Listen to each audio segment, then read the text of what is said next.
यानी कि आप खुद को भगवान घोषित करते हैं। मैं उनसे भी ऊपर हूँ। आप परमात्मा घोषित हैं खुद को। जी। ये दुनिया बनाने वाले क्या तेरे मन में समाई, काहे को दुनिया बनाई।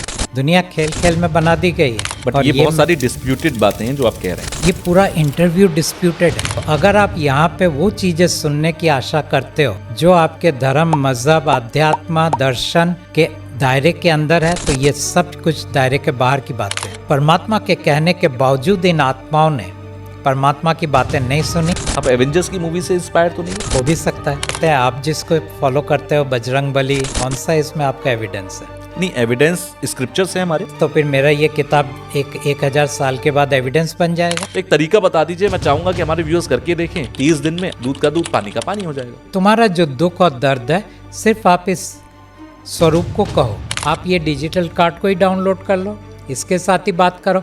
ये अगर आपको कुछ नहीं देता तो किताब भी कुछ नहीं देती। हेलो, हाय, वेलकम। एक बार फिर से आप सबका स्वागत है मेरे आज के पॉडकास्ट में, यानी कि डिजिटल जॉकी का एक और पॉडकास्ट आप देख रहे हैं। मैं हूं आपके साथ तुषार कौशिक। भगवान की एक अलग परिभाषा हर किसी के मन में होती है। मेरे लिए भगवान कोई और है, आपके लिए भगवान कोई और होगा। हो सकता है आप किसी अलग देवता को पूछते हो, मैं किसी अलग देवता को पूछता हूं, लेकिन भगवान सबके लिए एक ही होता है। सब कोई जब सोचते हैं कि भगवान कहाँ है, तो हम सोचते हैं कि आसमान की तरफ देखकर कि भगवान वहाँ है, ऊपर वाला भगवान, ईश्वर, परमात्मा, हम बहुत कुछ बोलते हैं। लेकिन आज जिस पॉडकास्ट को मैं करने जा रहा हूं, उस पॉडकास्ट में हम भगवान की एक अलग ही परिभाषा को पढ़ेंगे। जब पहली बार मेरे पास जानकारी आई कि प्रदीप मुखर्जी जी हैं जो कि भगवान की परिभाषा को एक अलग तरीके से समझाते हैं, तो मेरा थोड़ा सा इंटरेस्ट जागा। मैंने सोचा हो सकता है कोई अलग एक परिभाषा हो। उनकी एक बुक मेरे पास पहुंची, मैंने उसे पढ़ा, समझा। कुछ जगहों पर मुझे बड़ा गुस्सा सा आया, कुछ जगहों पर मुझे लगा कि ये तो सरासर अपमान है। कुछ जगहों पर मुझे लगा कि हाँ, ये हो भी सकता है, ये पॉसिबिलिटी हो भी सकती है, क्योंकि हमारे धर्म के अंदर बहुत सारी कहानियां हैं, तो कई सारे लॉजिक्स हैं, कई सारे तथ्य हैं, उन सबको मिलाकर हम समझते हैं। लेकिन कई जगहों पर नरेशन को भी हम तथ्य समझ लेते हैं। तो वो जो कहानी है, वो जो नरेशन है, उसका पार्ट कितना है, और जो तथ्य हैं, जो फैक्ट्स हैं, उनका पार्ट कितना है, इसको समझने की थोड़ी सी आज हम कोशिश करेंगे। और साथ ही साथ जिन जगहों पर मुझे गुस्सा आया, जहां पर मैंने आपसे कहा कि ये कहीं ना कहीं सरासर अपमान था हिंदू देवी देवताओं का, या फिर हमारे भगवान की जो परिभाषा हमने समझ रखी है उसका। स्टूडियो में मेरे साथ फाल्गुनी पाठक जी हैं जो कि गॉडेस हैं, गॉडेस की भूमिका में हमारे स्टूडियो में मौजूद हैं। और मेरे साथ प्रदीप मुखर्जी जी हैं जो कि मैसेंजर ऑफ गॉड खुद को कहते हैं, या फिर गॉड की भूमिका में यहाँ पर हैं। तो आप दोनों का स्वागत है कि आप स्टूडियो में आए, क्योंकि बुक पढ़ने के बाद मैं बड़े दिल से चाहता था कि मैं आपसे बात करूँ, क्योंकि शिद्दत से कोई दो ही वजहों से बात करता है, या तो दिल में बहुत प्यार है, या तो दिल में गुस्सा बहुत है। मैं मिला जुला टेस्ट लेकर यहाँ पर बैठा हुआ हूँ। कुछ जगहों पर मुझे अच्छा लगा कि आपने एक अलग लीग से हटकर सोचा, क्योंकि कुछ जगहों पर मैं भी मानता हूँ कि सोसाइटी के अंदर हमने जो धर्म को पढ़ रखा है, जिस मजहब को किसी ने पढ़ रखा है, वो बेसिकली वैसा नहीं है जैसा उसको बता दिया गया, क्योंकि किसी ने सवाल नहीं पूछा कि क्यों। लेकिन कुछ जगहों पर मुझे लगा कि शायद ये लिमिट क्रॉस हो गई। सो फर्स्ट ऑफ ऑल मैं लिमिट क्रॉस से शुरू करता हूँ। मैंने इस बुक को पढ़ा। इस बुक में कहीं पर भी देवी देवताओं के बारे में कहा गया कि जितने भी देवी देवता हैं, शिव हैं, भगवान विष्णु हैं, ये सब भगवान नहीं है, ये देवता हैं, ये डेटीज हैं। चलो, मैं एग्री कर जाता हूं आपके पॉइंट से। फिर इस पूरे बुक में कहीं पर भी परमात्मा का चित्र क्यों नहीं है? अब आप कहेंगे कि भगवान का, परमात्मा का तो कोई चित्र होता ही नहीं है। देन मेरा सवाल यह है कि कोई लाइट, कुछ तो होगा, कोई तो इमेजिनेशन होगी। फिर हर जगह पर आपका चित्र क्यों है? ओके। इस फेस का किताब के ऊपर आना इस मानव की मर्जी से हुआ नहीं है। ये मानव बहुत ही इंट्रोवर्ट है, ये मानव बहुत ही डरा हुआ है, ये मानव बहुत ही वाद विवाद के अंदर फंसना चाहता है, ऐसा ये मानव है नहीं। मानव यहाँ किसको कह रहे हैं आप? ये जो शरीर मन आपके सामने बैठा हुआ है, यानी कि प्रदीप जी, जिन्हें मैं कह रहा हूँ, जिनको प्रदीप के नाम से जाना जाता है। तो अभी मैं क्या मानूं कि मेरे सामने प्रदीप जी बैठे हैं या एक गॉड बैठे हैं? इस वक्त दोनों है। अच्छा। तो कभी आप पाएंगे कि प्रदीप जी बात कर रहे हैं, कभी आप पाएंगे परमात्मा बात कर रहे हैं। अच्छा। अंतर अगर आप समझ पाओ तो आप समझ जाएंगे, लेकिन शुरुआत क्योंकि आपका सवाल जो था, इसीलिए मानव ने अपना बात करना शुरू किया। सो मानव को इस काम में, परमात्मा के साथ काम में लगभग 90% ये मानव उसके साथ कॉन्ग्रुएंट नहीं था। कॉन्ग्रुएंट मतलब उसको स्वीकार नहीं था। लेकिन फिर भी इस मानव ने परमात्मा का काम किया, इसलिए कि नंबर 1 ये मानव जानना चाहता था कि परमात्मा कौन है। वो जानना चाहता था कि बाकी सब देवी देवता ये कौन है। ये मानव जानना चाहता था कि क्या परमात्मा मनुष्य के लिए कुछ कर सकते हैं जो देवी देवता नहीं कर रहे हैं, जो भगवान नहीं कर रहे हैं। तो ये सब सोच के वजह से इस मानव ने परमात्मा के साथ काम करना शुरू किया। और इस काम के अंदर ऐसे कई चीज़ें इस मानव को करना पड़ा जो ये मानव सहमत नहीं था। उसमें से एक चीज़ था अपना चेहरा, परमात्मा का चेहरा घोषित करके एक किताब के ऊपर छपवाना। तो इसीलिए मैंने एक किताब के पहले ही लिखा हुआ है एक डिस्क्लेमर कि ये मानव जो है ये ज़्यादा जानता नहीं है कि वो क्या कर रहा है, क्योंकि ये किताब इस मानव ने लिखा नहीं है। इस मानव के लिए ये सब चीज़ों को जानना मुमकिन नहीं है। तो ये मानव को ये चीज़ें बताया गया है, उसने इसको कभी प्रमाण के हिसाब से पाया नहीं है, उसने इसको कभी परखा नहीं है, लेकिन उनकी मर्जी से ये किताब लिखा गया है, तो इसीलिए ये किताब है। ठीक उसी तरीके से जैसे कि रामचरितमानस लिखी गई, ठीक उसी तरीके से जैसे कि महाभारत लिखी गई, ठीक उसी तरीके से जितने पुराण लिखे गए, ठीक उसी तरीके से जैसे वेद लिखे गए, क्या ये ठीक उसी तरीके से आप कह रहे हैं कि एक किताब लिखी गई? ना, मैं इतना तो नहीं कहूँगा, बल्कि मैं कहूँगा ये उससे बहुत आगे की बात है। अच्छा, मतलब आप इस बुक को ये कह रहे हैं कि रामायण, महाभारत, वेद, पुराण, उपनिषद सबसे ऊपर है, उन सबको पार कर गई, ये उससे भी ऊपर है। ये मानव उन सबसे ऊपर है। ये मानव यानी कि प्रदीप जी? जी। यानी कि आप खुद को भगवान घोषित करते हैं? मैं उनसे भी ऊपर हूँ। आप परमात्मा घोषित करते हैं खुद को? जी। तो परमात्मा मेरे सामने बैठे हुए हैं, ये आत्मा में परमात्मा के वास वाली बात तो नहीं है?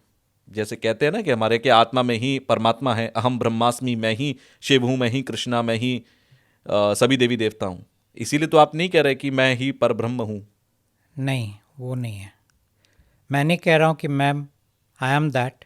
मैं नहीं कह रहा हूँ कि मैं ही वो हूँ। मैं कह रहा हूँ कि मैं परमात्मा हूँ।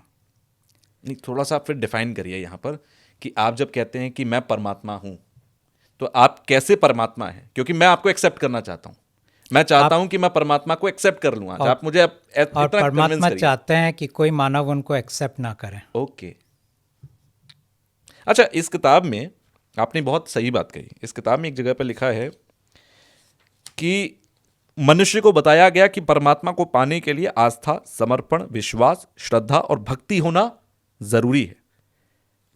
अगर ये सब चीजें जरूरी हैं परमात्मा को पाने के लिए, तो ये तो सालों से, युगों युगों से हमारे यहाँ चला आ रहा है। ये तो हमारे युगों से हमारी धर्म में, हमारी सभ्यता में बह रहा है कि आप आस्था रखिए, आप विश्वास रखिए, आप श्रद्धा रखिए, सबूरी रखिए, आप भगवान को पा लेंगे या भगवान से सब कुछ पा लेंगे। तो फिर नया क्या है? क्या ऐसा हुआ है? हो रहा है, लोगों के जीवन में चमत्कार होते हैं। क्या लोग उससे खुश हैं? खुशी तो मुझे लगता है एक पैमाना ही अलग है, खुशी का पैमाना। अगर आप चारों बाजू देखेंगे जी, खुशी का एक छलावा है। हकीकत जो है वो ये है कि हर इंसान दुख और दर्द के अंदर से गुजर रहा है। कोई फ़र्क नहीं पड़ता कि उस इंसान ने अपने ज़िंदगी में कितनी चीज़ें हासिल की, कोई फ़र्क नहीं पड़ता कि उस इंसान ने कितने चीज़ों को, या वो क्या बन गया। ठीक है, दोनों में कोई फ़र्क नहीं पड़ता है। ये अलग बात है कि इंसान अपने दुख और दर्द को छिपा देता है। ये अलग बात है कि इंसान अपने दुख और दर्द को मैनेज करता है। ये अलग बात है कि अपने दुख और दर्द को अपना अटेंशन उसमें से भटका के वो ले जाता है एंटरटेनमेंट की तरफ, ले जाता है फूड की तरफ, ले जाता है इंटॉक्सिकेशंस की तरफ, ले जाता है गैम्बलिंग की तरफ, जिसको हम बिजनेस कहते हैं, वो बिजनेस और कुछ नहीं, डेली एक गैम्बलिंग है। हम्म, हालांकि उसे बहुत ऊंचा दर्जा दिया गया है, creation of wealth, creation of employment, but basically जो ये गेम खेल रहा है वो दरअसल एक गैम्बलिंग का गेम खेल रहा है। और ये गेम कौन खेल रहा है? ये गेम खेल रहा है अल्टीमेटली भगवान। यानी कि आप ये कह रहे हैं कि वो एक लाइन है ना कि दुनिया बनाने वाले क्या तेरे मन में समाई, काहे को दुनिया बनाई। तो क्या दुनिया यूं ही खेल खेल में बना दी गई? दुनिया खेल खेल में बना दी गई है, लेकिन उसके अंदर एक पोर्शन खेल खेल में नहीं था। अच्छा। मानव को बनाना खेल खेल में नहीं था, हम्म, क्योंकि मानव की ज़रूरत भगवान को है। किस लिए है? क्योंकि ये मानव अगर उसके लिए खाना ना बनाए तो उसकी अपनी एग्जिस्टेंस खतरे में है। यानी कि हम जो खाना बनाते हैं वो भगवान खाता है? कैसे? और मज़े की बात यह है, आप भगवान को क्या खिलाते हो? हर तरह के स्वादिष्ट व्यंजन, बिल्कुल। और 56 भोग। 56 भोग, जी। और एक्चुअली वो क्या खाता है? हमारा मैल। अच्छा, बट और ये ये बहुत सारी डिस्प्यूटेड बातें हैं जो आप कह रहे हैं। ये पूरा इंटरव्यू डिस्प्यूटेड है। ओके। ये पूरा इंटरव्यू का दायरा, हर चीज़ जो मानव ने जाना है उसके बाहर है। ओके। ये आउट ऑफ द बॉक्स है। ओके। तो अगर आप यहाँ पे वो चीज़ें सुनने की आशा करते हो जो आपके धर्म, मज़हब, अध्यात्म, दर्शन के दायरे के अंदर है, तो ये सब कुछ दायरे के बाहर की बातें हैं। इसलिए कि परमात्मा की बातों को सुनने के लिए आप उन चीज़ों के उन दायरे के अंदर से परमात्मा को सुन नहीं सकते। अच्छा, मतलब आप ये कह रहे हैं कि युगों युगों से छोड़ दीजिए, चले हम हज़ारों साल पे आ जाते हैं। हज़ारों सालों से जो हमारी सभ्यता में हमें सिखाया गया, जो हमारे धर्म ने, हमारे मज़हब ने, हमारे रिलीजन ने हमें जो सिखाया, वो सब व्यर्थ है, वो सब झूठ है, वो सब छल है, वो सब छल है, माया।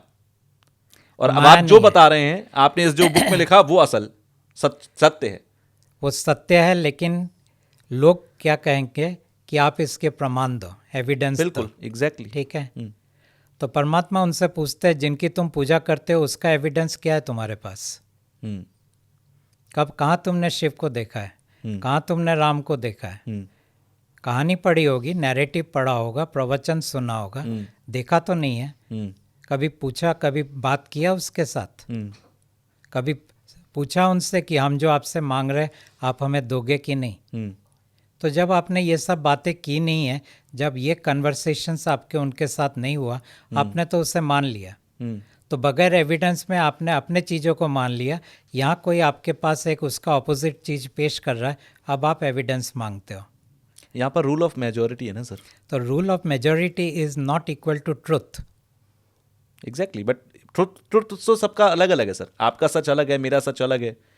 जो इस देश में इस्लाम धर्म है उनका सच अलग है, जो हिंदू धर्म है उनका सच अलग है। नहीं, वो सब सच एक ही है। नहीं, हर कोई अपने अपने तरीके से भगवान को मान रहा है। कोई बल्कि अपने इस्लाम में ही तरीके- आप चले जाएंगे तो एक कहता है, एक धड़ा कहता है कि यहाँ पर सिर्फ अल्लाह एक है जो दिखाई नहीं देता। दूसरा कहता है कि हर मौलवी में, हर जो उनके स्कॉलर्स आए, जो पैगंबर आए, सब भगवान है या सब उनके अल्लाह के भेजे हुए बंदे हैं। तो यहाँ तो जो सभ्यताएं हमें सिखाती आ रही हैं इतने सालों से, हर मज़हब एक ही है। और मैं आपको बता दूं, हर मज़हब का फाउंडेशन, आप उसके ऊपर के चादर को देख के लगता है अलग है, उसके अंदर के चीज़ें एक ही है। और वो यही कह रहा है कि आप एक अच्छे इंसान बनो, वो कह रहा है कि आप अच्छे Strongly कार्य करो, वो कह रहा है कि आपके जो भी नाम से आप अपने भगवान को जानते हो उनकी पूजा करो। वो कहता है कि उनके प्रति आप समर्पित हो जाओ। वो कहता है कि उनके पास अपने दुख दर्द को लेके जाओ। और वो कहता है कि तुम्हारी मनोकामनाओं को उनके पास पेश करो और वो तुम्हारी मनोकामना को पूरा करेंगे, तुम्हारे दुख और दर्द से तुम्हें राहत देंगे। वो कहता है कि वो तुम्हें प्रोटेक्ट करेंगे। हर मज़हब, हर धर्म के अंदर यही चीज़ है, इसके अलावा कुछ नहीं है। बाकी जो आप ऊपर देखते हो वो एक कल्चर के हिसाब से अलग होता है, रिचुअल्स के हिसाब से अलग होता है। उन चीज़ों का कोई मतलब नहीं होता है। वो सिर्फ बाहरी आडंबर है। अंदरूनी इतना ही है जो कॉमन है, फाउंडेशन हर मज़हब का। मज़े की बात यह है, जिसने आपको ये सब चीज़ें दिया है वही आपसे इसका उल्टा करवाता है। अच्छा, मतलब आप ये कह रहे हैं जितनी भी गलत चीज़ें इंसान कर रहा है वो सब भगवान करवा रहा है? सब भगवान करवा रहा है। यानी जितने अपराध, जितने रेप, जितने भी जितने मर्डर, violence, जितने वायलेंस हो रहे हैं, A सब to भगवान Z करवा रहा है। जितने घिनौने काम हो रहे हैं ये सब भगवान करा रहे हैं। नहीं तो ये आप बड़े ही दावे के साथ कह रहे हैं, आप बड़े दावे ही के स्ट्रांगली होकर ये कह रहे हैं कि ऐसा ही हो रहा है। मुझे तो ऐसा लग रहा है सामने भगवान बता रहा है कि भाई मैं कर रहा हूं कि मैं नहीं कर रहा हूं। बट इसका एविडेंस क्या है आपके पास? मैं वही पॉइंट पर आ रहा हूं, एविडेंस क्या है? Evidence- क्योंकि देखिए, या तो मैं इस चीज को मान लूं कि भाई मुझे 50 लोगों ने आकर ये बात कही तो मैं उसे सच की पॉसिबिलिटी में मानूंगा, या एक व्यक्ति आकर मुझसे ये कहे कि नहीं, जितना आपको अब तक लाखों लोगों ने कहा वो सब झूठ था, आज मैं जो कह रहा हूं वो इस बुक में सत्य है। तो इसके लिए एविडेंस तो लगेंगे सर। एविडेंस तो कोई नहीं है, फिर कैसे मानी जा सकती है ये बात? मानने की जरूरत ही नहीं है। फिर भगवान को कैसे? सुनना, अच्छा, सुनने की जरूरत है। ठीक है। नहीं तो आप जो कह रहे हैं बेसिकली, वहां भी तो आपने खाली सुना ही है ना, हम्म, जिस चीज को आप मानते हो वो सुना ही है ना, बिल्कुल। तो इसको भी सुन लो। ठीक है, उसको इसलिए आपने माना क्योंकि वहाँ आपने कहा मेजॉरिटी है, एग्जैक्टली। यहाँ पे कोई मेजॉरिटी नहीं है, यहाँ तो मैं अकेला बैठ के बोल रहा हूँ, मैं ही परमात्मा हूँ। अच्छा, इस बुक में मैंने पढ़ा कि परमात्मा को शुरुआत में 300 लोगों की जरूरत थी। आप पहले थे कि मैं पहला आखिरी था। थे? और आपके बाद 300 लोग हो गए। तो परमात्मा ने जिसने दुनिया को बनाई, इंसान को बनाया, इस पेड़ पौधे दुनिया जहान को बनाया, उसे 300 लोगों की जरूरत थी। ये सब चीज़ें परमात्मा ने नहीं बनाए, फिर ये सब चीज़ें भगवान ने बनाए। भगवान और परमात्मा में अंतर? हाँ अब आते हैं इनके अंतर क्या है। ठीक है, इंटरेस्टिंग लग रहा है मुझे वैसे। तो सबसे पहले जो है, जो सबसे नीचे से अगर हम शुरू करें उसको हम कहते हैं देवता। ओके, तो अगर आप इन पूरा हायरार्की को समझना चाहते हैं तो ये हायरार्की 4 तल पे है। तो सबसे नीचे के तल पे सभी देवता है। इसके अंदर दुर्गा से शुरू करके शिवा, राम, कृष्णा, ये सब करते करते कुल देवी, गाम देवी, भूदेवी, ये सब आ गए इसके अंदर। ठीक है, ठीक है। इसके ऊपर है आत्मा। आत्मा क्यों इनके ऊपर है, ये सब क्यों इनके ऊपर नहीं है? क्योंकि ये नीचे के जितने हैं ये सब नश्वर हैं, इनका मृत्यु होता है। आत्मा अमर है, आत्मा का मृत्यु नहीं होता है, इसीलिए आत्मा इनके ऊपर है। ठीक है, आत्मा के ऊपर है भगवान, यानी ब्रह्मांड का राजा। ठीक है। पूरी ये जितनी सृष्टि के बारे में हम जानते हैं ये पूरा इस भगवान के द्वारा क्रिएट किया हुआ है। यहाँ पे अभी भी परमात्मा कहीं नहीं है, और भगवान के ऊपर है परमात्मा। अंग्रेजी में हम उसे गॉड कहते हैं, हिंदी में परमात्मा कहते हैं। अच्छा, ठीक है। अब परमात्मा के साथ भगवान का रिश्ता क्या है? रिश्ता वहाँ पे पिता और पुत्र का रिश्ता है। और इस पिता और पुत्र के रिश्ते के अंदर एक बड़ी मज़े की बात है कि जैसे हमारे घर में होता है कि बेटा अपने बाप से बगावत कर देता है, इसने भी अपने बाप से बगावत किया। और बगावत ये था कि इसने कहा कि आप जैसे सृष्टि के खेल खेलते हो, मुझे भी वो खेल खेलना है। परमात्मा ने कहा कि सृष्टि का खेल अगर तुम्हें खेलना है, मेरे घर में रह के तुम खेल नहीं सकते, तो तुम्हें मैं अपने घर से निकाल देता हूँ। अच्छा, उसने निकाल दिया उन्हें, और खेल खेलने का उन्हें जगह चाहिए था, प्लेग्राउंड चाहिए था। उन्होंने उनको 21 ब्रह्मांड दे दिए अपने स्टॉक में से। जी, बोले ये ब्रह्मांड में जाके तुम सृष्टि का खेल खेलो। ओके, और फिर बहुत सारी उनके आत्माएं जो उनके बच्चे हैं, ये इस भगवान के पीछे, जिनका नाम ज्योति निरंजन है, उनके तरफ आकृष्ट हुए। अच्छा। ज्योति परमात्मा ने, निरंजन इज इक्वल टू भगवान शिव? ना वो शिव नहीं है, अच्छा, शिव उनका बेटा है। ओके, ठीक है, तो ये महादेव है, ज्योति निरंजन महादेव है, ओके, शिव नहीं है। ओके। तो according to your story, Shiv and Mahadev अलग अलग है? ये वो बाप बेटे हैं। ओके, ठीक है, ठीक है। ठीक है। तो परमात्मा ने अपने बच्चों को यानी आत्माओं को कहा कि तुम ज्योति निरंजन के प्रति अपना ध्यान मत दो। लेकिन ज्योति निरंजन के पास मन था, परमात्मा के पास कॉन्शियसनेस है, चेतना है। ठीक है, दोनों में अंतर क्या है? चेतना पूरा अलाउइंग स्टेट में रहता है, मन कंट्रोलिंग स्टेट में रहता है।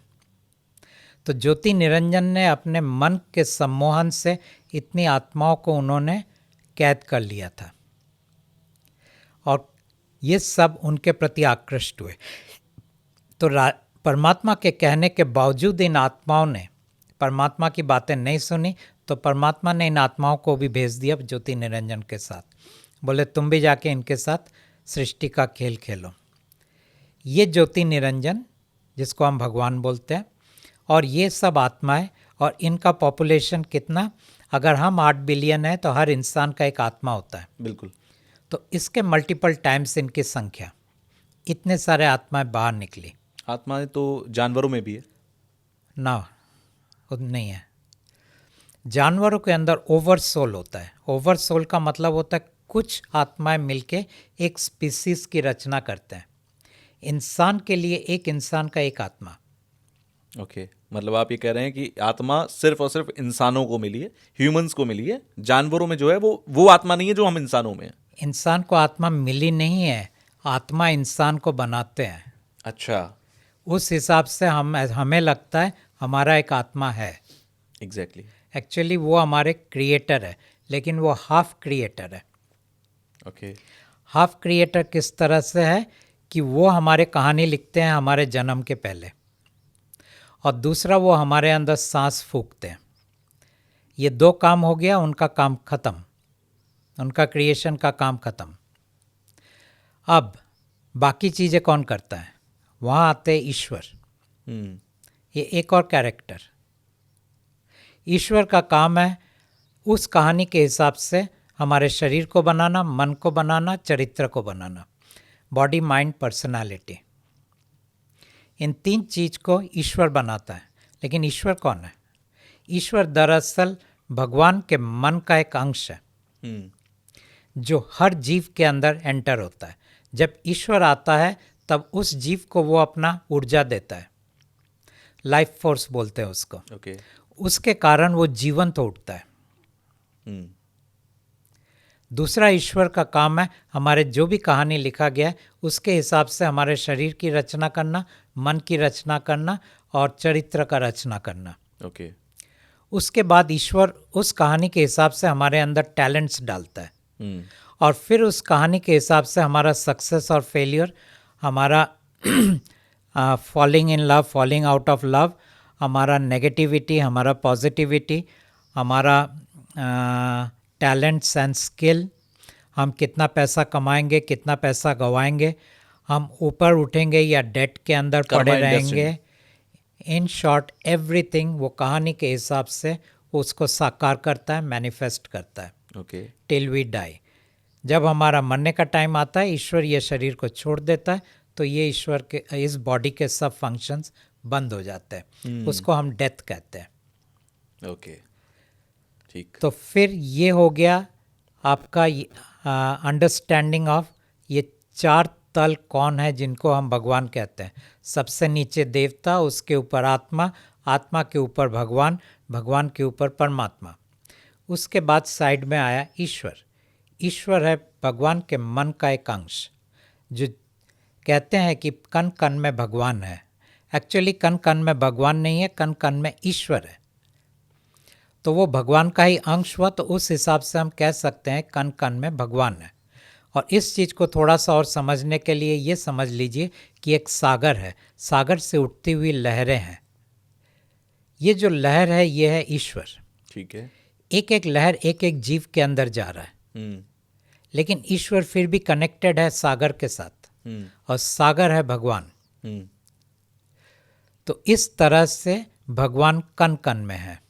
मुझे नहीं लगता कि जितने भी लोग हैं जो अभी हमें व्यूअर्स सुन रहे होंगे, ठीक है, वो कंफ्यूज हो चुके होंगे। कॉम्प्लिकेटेड तरीके से हम भगवान, ईश्वर, परमात्मा, प्रभु, बेसिकली आम इंसान के लिए भगवान, परमात्मा, प्रभु सिर्फ वो है जो उसके मंदिर में है ना। दूसरे तरीके से हिंदू माइथोलॉजी, क्योंकि मैं एक बहुत ही रिलीजियस फैमिली से आता हूँ, मैं बजरंगबली को बहुत मानता हूँ, मैं डेली पूजा पाठ करता हूँ, जो मुझे सिखाया गया, जो मेरे पूर्वजों से चला आ रहा है, उसको मानकर मैं आज भगवान को मानता हूँ। और मुझे लगता है कि जिस हद में रह के मैं पूजा करता हूँ उस हद तक मुझे भगवान दिखता भी है, मिलता भी है, उसका एहसास भी कराता है। अब मैं आता हूँ, आपने जो कहानी शुरुआत में कही कि राजा का बेटा और उसे फिर 21 ब्रह्मांड दे दिए गए। राजा का बेटा नहीं, शुरुआत परमात्मा के बेटे से हुआ। परमात्मा के बेटे से। एवेंजर्स की कोई मूवीज आती हैं, आपने शायद देखी हो, लगभग वैसी स्टोरी मुझे लग रही है। एक मूवी थी थॉर, उसमें भी ऐसा ही था कि वो एक राजा है जो कि वहाँ का है, फिर उसका बेटे को थॉर को वो भेज देते हैं, फिर वो सो लोकी, और बहुत एक कहानी है। आप एवेंजर्स की मूवी से इंस्पायर तो नहीं है? या वो आपसे इंस्पायर तो नहीं है? हो भी सकता है। मे बी मैं ऐसे जस्ट फॉर फन ये पूछ रहा था आपसे। आई Well, अंडरस्टैंड, लेकिन मन में ये सवाल आना बहुत जायज़ है, और उसका एविडेंस कौन पेश करेगा?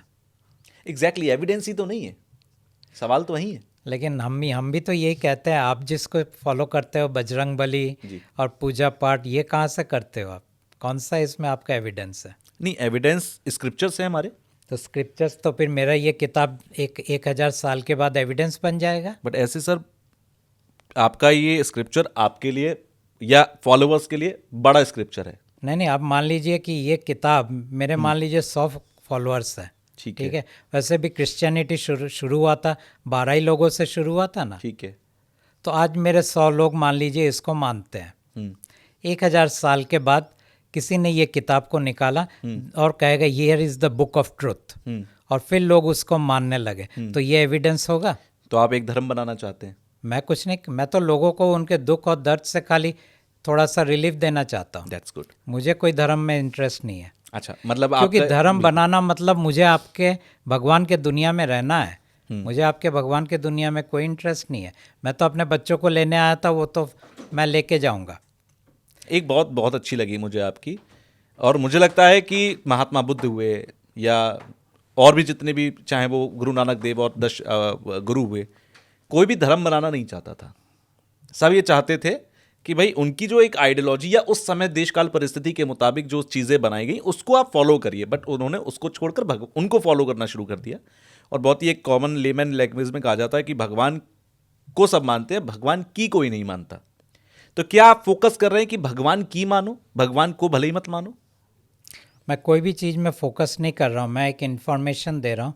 वो इन्फॉर्मेशन ये है कि किस तरह इंसान के साथ छल किया गया है, और ये चीज़ आपको बहुत खटक रहा है क्योंकि आपने अपनी पूरी आइडेंटिटी उस छल के ऊपर बेस करके आपने बनाया है, और आप उस पर बार बार हैमर मार रहे हैं। और जब ये कोई उसके ऊपर उंगली रखता है तब अंदर से गुस्सा निकलना जायज़ है। नहीं, आप उंगली नहीं रख रहे हैं, आप बाकायदा चोट कर रहे हैं ना उस पर।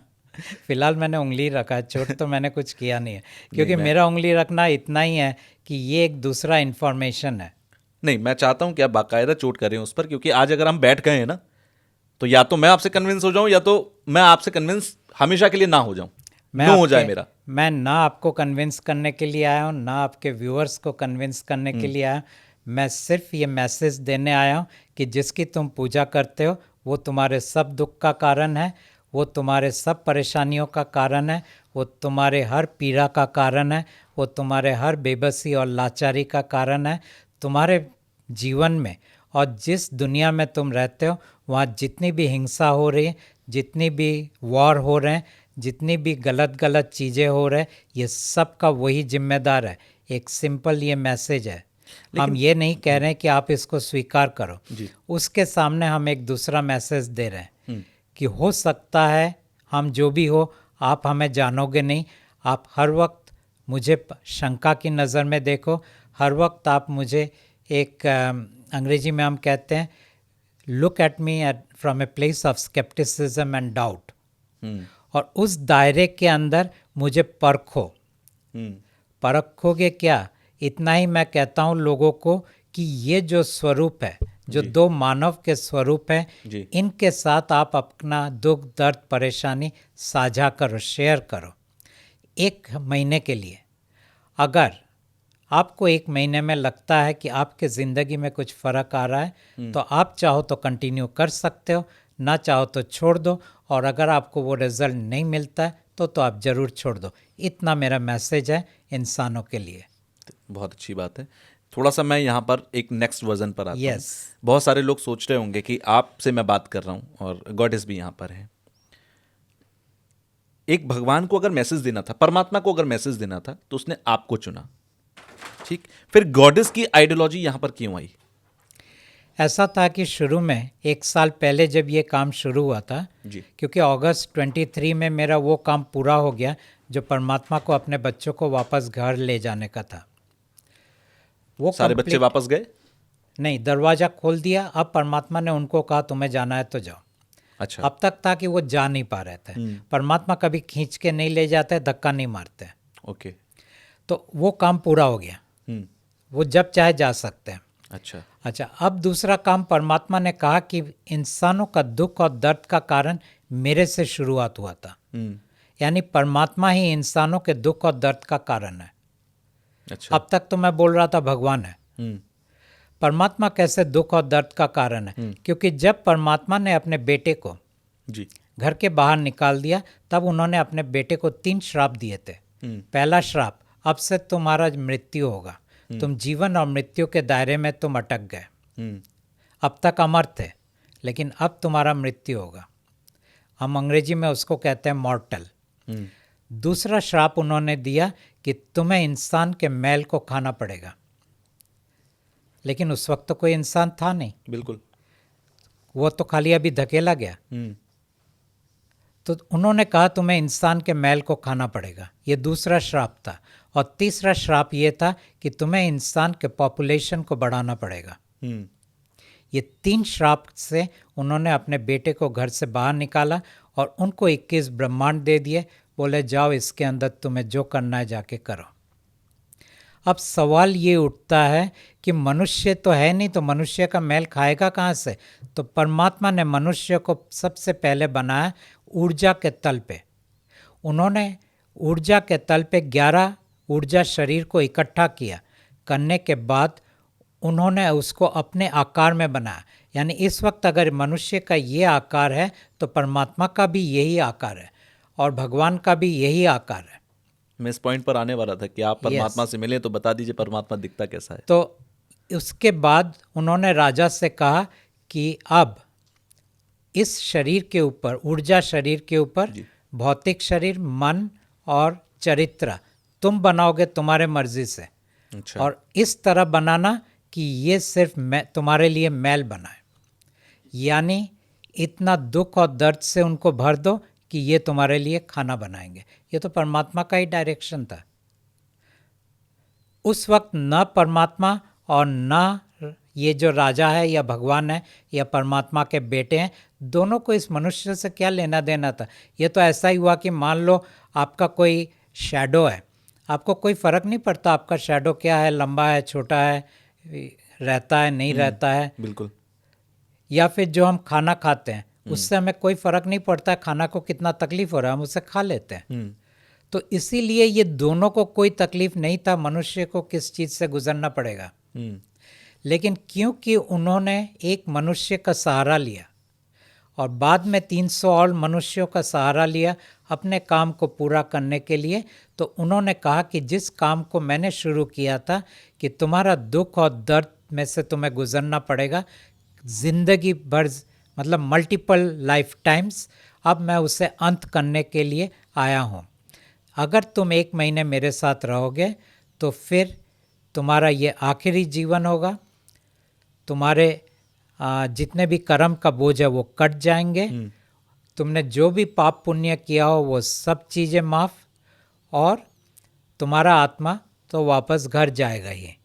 ये उन्होंने मनुष्य को कहा। और लेकिन ये चीज़ें तो मरने के बाद। जिंदा रहते हुए उन्होंने कहा मैं तुम्हें मेरा स्वरूप दे रहा हूँ। तो शुरू में उन्होंने दरअसल सिर्फ ये वाला स्वरूप दिया था जो आपका तो 1 महीने जी 1 साल तक ये स्वरूप ने परमात्मा का काम किया।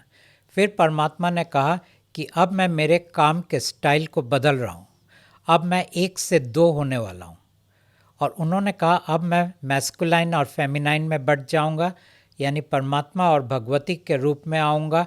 और इस वक्त मुझे एक और मानव का ज़रूरत पड़ेगा जो फेमिनाइन होगा, और वो उनके ज़रिए अब मैं इस स्वरूप के अंदर से काम करूँगा। इसीलिए आप पाएंगे ये किताब का स्वरूप भी बदल गया है, और यहाँ से गॉड एंड गॉडेस ये 2 मानव के ज़रिए इंसानों तक पहुँच रहा है। इंसान चाहे तो ये 2 मानव को 2 मानव के रूप में देख सकते हैं, इंसान चाहे तो ये 2 मानव को परमात्मा और भगवती के रूप में भी देख सकते हैं। ये उनकी मर्ज़ी। वो जैसे भी देखना चाहे, परमात्मा को इससे कोई फर्क नहीं पड़ता। परमात्मा कहते हैं मानव को छोड़ो, स्वरूप को पकड़ो। स्वरूप के अंदर तुम खाली अपने सब दुख और दर्द को बताओ और देखो तुम्हारे अंदर क्या फर्क आता है। तो परमात्मा का मैसेज बहुत सिंपल है। और उन्होंने ये भी कहा कि चलो तुम्हारे साथ जो छल हुआ है, जिसमें वो खुद भी शामिल थे क्योंकि शुरुआत वहाँ से हुआ है, तो वो कहते हैं पूरे छल को मैं तुम्हारे सामने लाके रख दूंगा, जो ये किताब के अंदर उन्होंने लाके रख दिया है। तो ये किताब पूरा उनकी और उनके बेटे के द्वारा जो छल प्रपंच जो सब कुछ किया गया था वो इसके अंदर लिखा है। इंसान इसको हजम नहीं कर पाएगा। मैं भी हजम नहीं कर पा रहा हूँ और बहुत क्लियर पॉइंट पर मैं आता हूँ। जो बातें आपने कही, जो कहा अभी, स्टोरी मेरे लिए तो स्टोरी है बेसिकली, course. है ना। तो आपने जो स्टोरी मुझे सुनाई अभी, उस स्टोरी में मैं दो चीज़ें बहुत क्लियर कट समझ पाया कि ये स्टोरी भी आपकी है और इस स्टोरी के हीरो भी आप हैं। कैरेक्टर, मैं तो हीरो बोलूँगा। ठीक है। रीज़न बिहाइंड दैट, क्योंकि आप ये कह रहे हैं कि परमात्मा को मत देखो, मेरे चेहरे को देखो। परमात्मा को मत देखो, हमारे चेहरे को देखो और आप हमें मानो। आपने भी थोड़ी देर पहले कहा था कि मैं कोई धर्म शुरू नहीं करना चाहता। मैं नहीं चाहता कि कोई मुझे धर्म की तरह माने, कोई मुझे भगवान बनाए। लेकिन आप कहीं ना कहीं दूसरी तरफ ये जरूर कह रहे हैं कि परमात्मा का चेहरा अगर आपको देखना है तो this is the book, this is the faces, these are the faces, और आप इनको भगवान की तरह, परमात्मा की तरह मान सकते हैं। भगवान की तरह नहीं, परमात्मा की तरह। परमात्मा ये कह रहे हैं कि इस बात पे मत जाओ कौन परमात्मा है कौन भगवती है। दैट्स ओके, आई ठीक है। अंडरस्टैंड। भले हमने यहाँ पे लिख दिया है कि भगवती और परमात्मा, हम्म। हमने ये इसलिए लिखा है कि तुम्हारे सामने जो सबसे बड़ा दीवाल है, सबसे बड़ा रुकावट है, जी। वो तुम्हारा भगवान है। ओके और भगवान कभी तुम्हें मेरे तक पहुँचने नहीं देगा। ओके। अगर मैं निराकार रहा तो तुम तो कभी भी नहीं पहुँच पाओगे। तो मैंने तुम्हें एक आकार दे दिया। ये आकार में मानव के दो चेहरों को रूप में मैंने तुम तक पहुँचाया है। ये चीज़ के साथ जिस दिन तुम बात करोगे, हाँ, कोई नहीं कह रहा है तुम इसकी पूजा करो, कोई नहीं कह रहा है इसके प्रति तुम्हारे आस्थावान रहो, ठीक है। वो कह रहे पूरी शंका के साथ इसके साथ रिश्ता बनाओ, मगर शेयर करो, फिर देखो तुम्हारे ज़िंदगी में क्या होता है। अच्छा, एक चीज़ जो मेरा आध्यात्मिक ज्ञान कहता है या जो मेरी पैदाइश से मैंने सीखा, उसमें ये साफ साफ कहा गया कि साकार जो भगवान है वो बेसिकली वो भगवान नहीं है जो असल में भगवान है, क्योंकि निराकार जो ब्रह्म है वो एक अलग लेवल है ना। तो शुरुआत हम करते हैं शिव को देखने से, फिर हम शिवलिंग की पूजा पर आते हैं और फिर हम ध्यान में चले जाते हैं, जिस ध्यान में हम कनेक्ट करते हैं उस शक्ति से जिसका कोई आकार नहीं है। सेम चीज आप भी कह रहे हैं कि जो सबसे ऊपर है उसका कोई आकार नहीं है, दैट इज लाइट ओनली। आपने कहा आप कनेक्ट करते हो जी। कैसे कनेक्ट करते हो आप? योगा आप से। है कौन? आपका क्या पहचान क्या है? एक ह्यूमन। नहीं, ह्यूमन तो ठीक है, बट व्हाट आपके कौन कौन से पार्ट्स हैं? क्या आप कॉन्शियस माइंड से कनेक्ट करते हो, सबकॉन्शियस माइंड से कनेक्ट करते हो, अनकॉन्शियस माइंड से कनेक्ट करते हो? किस चीज़ के साथ कनेक्ट करते हो? मैं ध्यान का एक्सपर्ट नहीं हूं, लेकिन ध्यान में लोग कनेक्ट करते हैं। ध्यान में लोग कनेक्ट करते हैं, किस चीज़ से कनेक्ट करते हैं? ध्यान पूरा, Consciousness, I think. ध्यान पूरा एक subconscious छलावा mind. है। जी। अच्छा, आप कह रहे हैं कि ध्यान पूरा एक छलावा है। मेडिटेशन एक मेडिटेशन एक छलावा है। उसमें जो अब कुछ आप- दिख रहा है वो सब छल अब है। आप पहले ये जान लो कि आप कौन हो, मतलब एज ए ह्यूमन आप बिल्कुल, कौन हो। बिल्कुल। It is for all humans. Okay. ठीक है। आप 5 चीज़ हो। हम्म, आपका फिजिकल बॉडी जो दिखता है, जी। आपका माइंड जिसका आपको यहाँ पे पता चलता है, हम्म, और तीसरा आपका चरित्र यानी पर्सनालिटी जो सामने दुनिया में पेश होता है। ये 3 चीज़ के बारे में तो आपको पक्का पता चलता है। ठीक है। ये 3 के अलावा सिर्फ आप 2 चीज़ और हो। एक वो ऊर्जा शरीर जो परमात्मा ने बनाया था, जो आपके अंदर है। ठीक है। ये हो गए 4। ना आप आपके बॉडी से कनेक्ट कर सकते हो कोई चीज़ से, ना आप आपके माइंड से कनेक्ट कर सकते हो कोई चीज़ से, और ना ही आप आपके पर्सनालिटी से कनेक्ट कर सकते हो कोई चीज़ से। एग्जैक्टली। ये तीनों चीज़ से आप किसी चीज़ के साथ कनेक्ट नहीं कर सकते हो। हाँ, इन आप बोलोगे माइंड से कर सकता हूँ, माइंड से मैं बोलूँगा आप मेरे साथ कनेक्ट कर सकते हो, ये चाय के कप के साथ कनेक्ट कर सकते हो, यही कर सकते हो। फिर आप बोलोगे नहीं मैं मेरे मन को विकसित करूंगा, उसके अंदर मैं शक्तियां लाऊंगा, लेकिन आप कोई चीज़ के अंदर शक्ति लाके भी कुछ नहीं कर सकते, क्योंकि आपने पूरे स्पिरिचुअलिटी का जो फाउंडेशन है वो तो कभी जाना ही नहीं है। हम्म, अब मैंने कहा कि एक चीज़ और बाकी है, जी, और उसको हम कहते हैं ईश्वर, अंग्रेजी में कहते हैं स्पिरिट, उसको हम कहते हैं विधाता, उसको हम कहते हैं प्रभु, उसको हम कहते हैं आत्मन।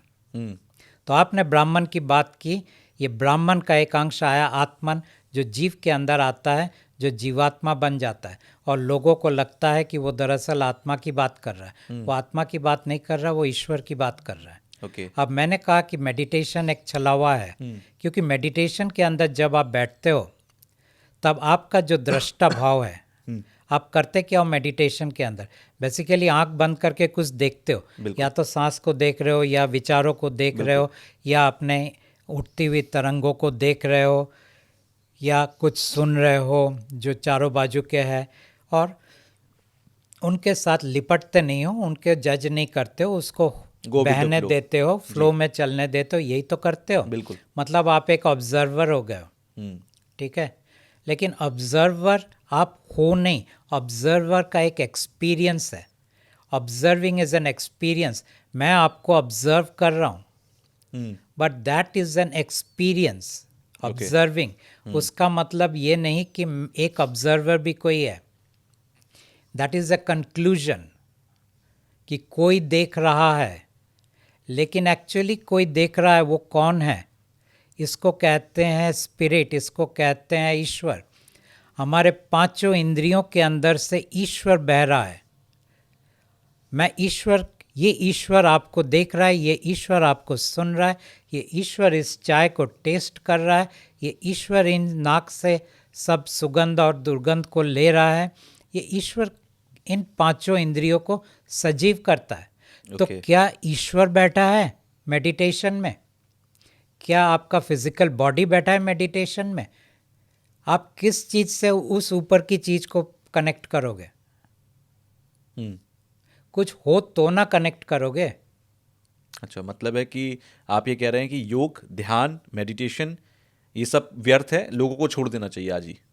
छोड़े ना, मैं छोड़ने को नहीं बोलता हूँ, मैं लोगों को बोलता हूँ आप मेरे सब कुछ चीज़ों को हजम भी कर पाओगे ना, फिर आप मुझसे पूछोगे कि मुझे क्या करना चाहिए, तो मैं कहूँगा जो कर रहे हो वही करो, क्योंकि अल्टीमेटली तुम टाइम पास कर रहे हो। अच्छा, इंसान की औकात नहीं है टाइम पास करने के बगैर।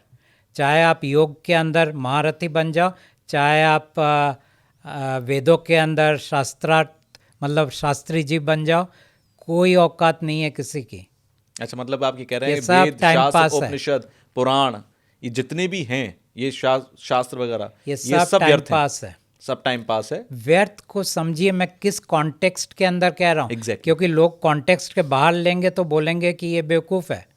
मैं इसीलिए आपको Context- बार बार हिट कर रहा हूं कि मैं उस कॉन्टेक्स्ट को समझ तो पाऊं। कॉन्टेक्स्ट ये है कि वो आपको कुछ देगा नहीं। हम्म, मैं लोगों को कहता हूँ बुद्ध बुद्ध बने, और फिर उसने अपने सब शिष्यों को बहकाया, और उसी तरह हर गुरु बनने के बाद अपने शिष्यों को बहका रहे हैं। कैसे? क्योंकि गुरु को नहीं मालूम वो गुरु क्यों बना, बुद्ध को नहीं मालूम वो बुद्ध कैसे बना। 7 साल तक बुद्ध चारों बाजू घूमते रहे, और थक के जाके तो वो पेड़ के नीचे बैठे, जी, और फिर उनको बुद्धत्व को प्राप्त हुआ। हम्म, और उस बुद्धत्व को प्राप्त करने के बाद फिर उसने या किसी ने कंक्लूजन निकाला कि जब आप बैठ जाते हो ऐसे तो आप बुद्धत्व को प्राप्त कर सकते हो। शुरू हो गया ध्यान का प्रक्रिया। उसमें चाहे आप विपश्यना में जाओ, चाहे कुछ भी करो, लोग बैठ गए बुद्ध की तरह कि इससे मैं बुद्धत्व को प्राप्त करूंगा। लेकिन किसी को मालूम ही नहीं कि बुद्ध कैसे बने। हम्म। उसको जानने के लिए आपको परमात्मा के पास आना पड़ेगा। और परमात्मा कौन है? या तो आप इस किताब में आओ, या तो आप मुझे सुनो। यानी कि यू आर सेइंग कि दुनिया के सभी भगवान, चाहे वो 33 करोड़ देवी देवता, 33 कोटि जो एक भगवान अलग कहा एक, जाता है, भगवान एक, देवता अनेक। यानी कि घरों में जो मंदिर में रखे हुए भगवान है उन्हें आप छोड़ दीजिए, या मैं तो आप कुछ इस नहीं बुक कर से रहा हूं। कनेक्ट करिए, या तो आप मुझसे कनेक्ट करिए, आपको छोड़ना है छोड़िए, आपको रखना रखिए, मुझे उससे कोई लेना देना नहीं। बट मुझे मानिए। मुझे भी आप मत मानो। अच्छा, मैं क्यों बोलूं आप मुझे मानो? अच्छा, मैं इस किताब में से मैं आपके कह रहा हूं जी, एक मौका मैं दे रहा हूं, ओके, मैं मानने को नहीं बोल रहा हूं। भगवान कहते हैं मानो, मैं ठीक है। कहता हूं परखो, दोनों में बहुत अंतर है और ये आपके व्यूअर्स को जानना चाहिए। आप मानते हो हनुमान नहीं, को, जी, बिल्कुल। मैं परखता हूं। मैं जब मानव के तौर पे जब मैंने ये काम शुरू किया था, मैंने परमात्मा को कहा था मैं आपको मानूंगा नहीं, बहुत मैं अच्छी आप पर बात है। कोई विश्वास नहीं करूंगा। लेकिन आपने हनुमान जी के साथ वो रिश्ता नहीं बनाया। जी, 5 साल तक मैंने उनको टटोला, परखा, शंका की नज़र में देखा, तब जाके मैंने उनको स्वीकार किया आप परमात्मा हो। 5 साल में मैंने क्या देखा? क्योंकि मैं ऊपर से लेकर नीचे तक हर किसी के साथ मैंने वार्तालाप किया। इंसान भी आजमाता है, भगवान से आगे कहता है कि अगर तुम मेरी ये ख्वाहिश पूरी कर दोगे तब मैं तुम्हें मानूंगा, तुम मेरी ये ख्वाहिश पूरी कर दोगे तब मैं तुम्हें 11 रुपए का प्रसाद चढ़ाऊंगा। वो भी तो आजमाता है, नहीं आजमाता है। वो पूरा होता है तभी तो जाता है नारियल चढ़ाने। नारियल चढ़ाने वो तो एक बार जाता है, अल्टीमेटली उसको मिला क्या? लोग बोलते हैं मेरा शादी करा दो, क्योंकि वो दुखी है। शादी करने के बाद तो फिर भी दुखी है। फिर उसे क्या दिया भगवान ने? तो ये उसका उसकी ख्वाहिश वहम पूरी है। कर दी। ख्वाहिश पूरी करना और उनको कुछ सही में देना, दोनों में अंतर है। इसीलिए परमात्मा ख्वाहिश पूरी नहीं करते। अच्छा, अच्छा, एक चीज़ और, आपने कहा कि इस कार्ड के अंदर जो फेसेस हैं, that is yours and yours, आप आम आदमी उनसे कनेक्ट करे। मैं आपकी बात को बड़ा कर देता हूं यहाँ पर, और यहाँ पर 30 डेज बिताए, भगवान से बात करे, परमात्मा से बात करे जो इस फेसेस हैं। एक भगवती आम और परमात्मा। भगवती और परमात्मा से। एक आम आदमी तो ये करे, आप क्या करते हैं फिर? आप किससे कनेक्ट करते हैं? क्या आप भी इस कार्ड में इन फेसेस से कनेक्ट करते हैं? मैं तो वही हूँ। तो आप कैसे कनेक्ट करते हैं? आप परमात्मा से कैसे कनेक्ट करते हैं? ये मानव को जब भी परमात्मा से बात करना होता है, वो आंख बंद करके सवाल पूछता है और परमात्मा आके जवाब ये देता भी है। तो तरीका है ध्यान का ही। ना, ये ध्यान नहीं है। आंख बंद करके अपने, आप कॉन्शियसनेस से बात कर रहे हैं, सब मैं कॉन्शियसनेस से बात कर कॉन्शियस रहे हैं। माइंड से बात कर रहा हूँ। यहाँ आपके साथ मैं आँख खोल के बात कर रहा हूँ, जी। वहाँ आँख बंद करके मैं बात करता हूँ, जिससे कि मैं डिस्ट्रैक्ट नहीं हो जाऊँ। तो फिर आप ये तरीका एक आम आदमी को क्यों नहीं सिखा देते कि आप भी परमात्मा से आंख बंद ये करो और बात करो? ये कार्ड की जरूरत क्यों ये है? परमात्मा की कृपा से होता है। अच्छा, और परमात्मा मेरे साथ जो बात करते हैं वो आम आदमी के साथ नहीं करेंगे। मेरे को उनका काम करना है। आम आदमी को सिर्फ उसके दुख से राहत चाहिए। सो यू आर सेइंग कि यू आर प्रिविलेज्ड। मेरा कोई दुख नहीं है। अच्छा, परमात्मा आने के पहले भी मेरा कोई दुख नहीं था। अच्छा, चलिए थोड़ा सा फ्लैशबैक में जाते हैं, क्योंकि जितने भी व्यूअर्स हैं वो सोच रहे होंगे कि भाई ये परमात्मा आज क्यों आए सामने। आपकी age sir, if you don't mind, आपकी एज क्या होगी सर? 68। 68। आप बीते 68 ईयर्स में, मुझे नहीं पता था, मेरी जो उम्र है शायद आपसे आधी उम्र होगी, मुझे आपके बारे में नहीं पता था। मुझे नहीं पता था कि परमात्मा भी है। परमात्मा ने, क्योंकि हम तो ये सुनते हैं कि कलयुग में कल की अवतार होगा, और अभी होगा, अभी हुआ नहीं है। आप कह रहे हैं परमात्मा, क्योंकि कल की अवतार आपके हिसाब से तो एक डेट ही हुए, तो डेटी अवतार लेंगे और परमात्मा पहले से बैठे हैं इस दुनिया में, वो भी अवतार लेकर, या फिर एक ह्यूमन के परमात्मा अंदर आए हुए हैं। तो ऐसे में मुझे ये बताइए, ये परमात्मा पहली बार कब आए थे? 2015। अच्छा, मतलब लगभग ये 9 साल पहले। ठीक है। और आपकी उम्र अगर आज 68 ईयर्स, यानी कि 59 के अराउंड आपकी उम्र कोई रही होगी। 60। हाँ, 60। सो बीते 60 साल जो आपकी उम्र के थे, उसमें आपके पास, आप पूजा पाठ करते थे, आप जैसे ह्यूमन लाइफ आज हम जी रहे हैं वैसे ही जी रहे थे? मेरे पिताजी ने मुझे कभी धार्मिक नहीं बनाया। उन्होंने कभी मुझे पूजा पाठ नहीं करवाया, कभी मुझे मंदिर नहीं लेके गए, कभी नहीं बोला कि तुम हिंदू हो। तो जब मैं बड़ा हो रहा था तो मैं हिंदू भी नहीं, यूँ तो मैं हिंदू ब्राह्मण हूँ। तो हाँ, बाद आप में मुझे एक पता बंगाली चला। फैमिली से आई थिंक आते होंगे, तो वहाँ तो बहुत ही रिचुअल्स को माना जाता है। रिचुअल्स उन्होंने मुझे कभी नहीं दिया, और मैं इसलिए उनके बहुत थैंकफुल हूँ कि उन्होंने मुझे कोई संस्कार नहीं दिए। अच्छा, कभी नहीं बोला कि तुम ये हो और तुम्हें ये करना चाहिए। ये 2 चीज़ उन्होंने कभी मुझसे नहीं कहा। तो फर्स्ट टाइम जब आपको परमात्मा से आपकी बात हुई, तो क्या सिनेरियो था? बीच में एक जर्नी है। अच्छा, और प्लीज। वो जर्नी जो है, जब मैं बड़ा हो रहा था, मैं हर चीज़ को बहुत बारीक से देखता था। ओके। तो उस चीज़ के अंदर मैंने देखना शुरू कर दिया कि लोग मंदिर जा रहे हैं, और मंदिर में जाके बहुत कुछ मांग रहे हैं, बहुत कुछ मिन्नत कर रहे हैं। लेकिन जब उन लोगों को मैं जानता भी था, तो उन लोगों के घर में जाके देखता था, उनके जीवन में कोई परिवर्तन नहीं आ रहा है। वो लोग वही दुखी हैं, वही रो रहे हैं, वही कष्ट में से गुजर रहे हैं। तो पहली बार मैंने ये जाना, तब तो मैं बड़ा हो रहा था, स्कूल लाइफ की बात कर रहा हूँ, तब मैंने जाना कि दरअसल जहाँ ये जाके अपना सर झुकाते हैं, या तो वो बहरा है या उसे कोई इंटरेस्ट नहीं है इनकी बातों को सुनने का। ये दो बात तो मैंने बहुत देखा, अच्छी तरह से देखा। जब मैं बड़ा हुआ फिर मैं इसके अंदर गया जिसको रिलीजियस स्क्रिप्चर्स कहते हैं। ठीक है। तो उन चीज़ों को पढ़ने लगा तो देखा अच्छा कहानियाँ बहुत है, लेकिन कहानियों के अंदर सल्यूशन कोई नहीं है। कहानी सिर्फ एक पॉसिबिलिटी दे रहा है, तुम भी अच्छे हो सकते हो, तुम भी ऊंचे हो सकते हो, तुम भी मोक्ष प्राप्त कर सकते हो। लेकिन उनके ज़रिए मैंने कभी नहीं देखा लोग अपने दुख और दर्द से निकले। जैसे बुद्ध ने फोकस किया था दुख और दर्द के ऊपर, जैसे सफ़रिंग उन्होंने कहा था, मैंने भी सफ़रिंग के ऊपर फोकस किया था। मेरे अपने लाइफ में कोई सफ़रिंग नहीं था, लेकिन बाहर मैंने सिर्फ सफ़रिंग और सफ़रिंग देखा है। और फिर मैं गया स्पिरिचुअलिटी के अंदर, और वहाँ मैंने बारीक से देखा इन गुरुओं को, बारीक से देखा उनके दिए गए, जिनको हम प्रोटोकॉल कहते हैं, यानी साधना के जो प्रैक्टिसेस है, वो सब चीज़ों को देखा, परखा।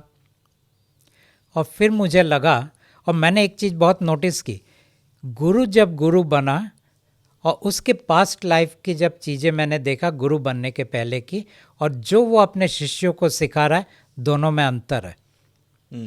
और फिर मेरे मन में ये सवाल उठा कि गुरु तो वो करके गुरु बना, तो अपने शिष्यों को दूसरे चीज़ें क्यों सिखा रहा है? सर ये तो आप भी कर रहे हैं, आप भी परमात्मा से कनेक्ट किसी और तरीके से हुए, और आपने लोगों को कहा कि आप इस कार्ड के जरिए कनेक्ट हो जाइए। क्योंकि मैं जिस तरह से हुआ वो आप नहीं हो सकते। आप सिखा तो सकते हैं, वो सिखाने की बात नहीं है, वो ग्रेस की बात है। तो आप रिक्वेस्ट कर सकते हैं कि वो ग्रेस सब पर हो। मैं जिस तरह से परमात्मा के साथ जुड़ा वो एक काम के लिए था। अच्छा, अब वो काम नहीं है, अब काम है लोगों को परमात्मा के बारे में बोलना और एक जरिया देना कि वो परमात्मा के साथ जुड़ सके, सहज जरिया। अच्छा, जैसे समाज में किसी के साथ कुछ बुरा हो जाए या उसकी एक्सपीरियंस अच्छा ना रहे तो वो बागी हो जाता है, और पुराने समय में वो बगावत करके डकैत बन जाते थे। क्या आप अपने धर्म से बगावत करके बागी होकर परमात्मा बन गए? मेरा तो कोई धर्म था ही नहीं। जिस धर्म में आप जन्म लिया, पैदा जिस परिवार में आप पैदा तो हुए, क्या कोई धर्म में पैदा होना आपका वो पहचान बन जाता है? नहीं, बिल्कुल, ये आपकी विचारधारा होती है, जिस विचारधारा से आप मैच कर जाते हैं। वो विचारधारा कभी मेरे को दिया नहीं गया ना संस्कार के हिसाब से, तो मैं बागी होऊंगा क्यों? ओके, यानी कि आप ये कह रहे हैं कि आपका कोई धर्म ही नहीं था। मेरे ऊपर कोई प्रेशर ही नहीं पड़ा तो मैं बागी क्यों होऊंगा? बागी तो तब होता है या तो वो बहुत महत्वाकांक्षी होता है या उसके ऊपर बहुत प्रेशर होता है। ये दो कारण से लोग बागी होते हैं, ये दोनों तो मेरे लाइफ में था ही नहीं।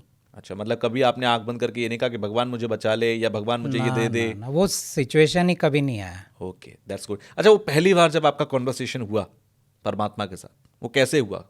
लेकिन उसके पहले मैं आपको ये बोल रहा था जी, कि क्योंकि मैं इन चीज़ों में से गुजरा, जी, जब मैंने देखा कि गुरु भी नहीं जानते हैं कि वो जो डिलीवर कर रहे हैं वो दरअसल वो उनका जर्नी नहीं था, तब मेरे गुरुओं के ऊपर एक बहुत बड़ा क्वेश्चन मार्क आया। ओके। फिर मैंने देखा कि ये सब गुरु दरअसल एक किताब में लिखी हुई चीज़ों के ऊपर ही फोकस कर रहे हैं। ठीक है, उस किताब को आप कोई भी नाम दे दो, पतंजलि सूत्र दे दो या भागवत दे दो या एनीथिंग। तो मैंने बोला ओके, तो ये तो फिर वो कॉपी पेस्ट वाली बात हो गई। तीसरा मैंने देखा स्पिरिचुअल वर्ल्ड में भी लोगों के कितने तकलीफ़ें हैं, क्योंकि उनकी आकांक्षा है एक दिन वो बुद्धत्व को प्राप्त करेंगे, एक दिन वो संतत्व को प्राप्त करेंगे, एक दिन वो शांत हो जाएंगे, लेकिन ऐसा हो नहीं रहा है। और वो अपने आप में एक दुख का कारण है। तो मैंने देखा ये भी कुछ नहीं दे रहा है।